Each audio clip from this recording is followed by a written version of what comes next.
வயசு ஒரு தடையா மேடம்? நிறைய பேர் சொல்றாங்க, எனக்கு 37 வயசு ஆயிடுச்சு, இதுக்கு அந்தாண்ட நீங்க குழந்தை பெத்து என்ன செய்ய போறீங்க? இல்ல இதுக்கு அந்தாண்ட உங்களுக்கு குழந்தை பாக்கியம் அமையுமா? இப்படி எல்லாம் சொன்னனால நானுமே யோசிக்கிறேன். இந்த மாதிரி நீங்களும் ஒரு ஆளா இருக்கிறீங்களா? அதாவது வயசு தாண்டிடுச்சு, 37 ஆச்சு, பட் ஆனா ட்ரீட்மெண்ட்குள்ளார இன்ன வரைக்கும் நம்ம காலையை எடுத்து வைக்கல.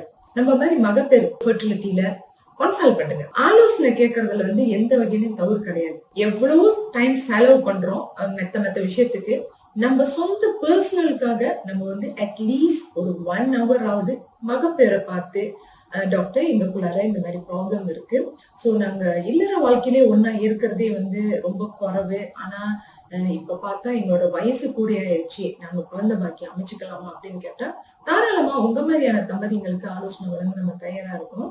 50 வயசு வரைக்கும் நீங்க பாத்தீங்கன்னா நம்ம வம்சத்துல நிறைய தம்பதிங்களுக்கு தாய்மை அடைச்சு கொடுத்திருக்கிறோம். நீங்க நம்மள்ட்ட அப்பாயின்மெண்ட் எடுத்து நம்மளை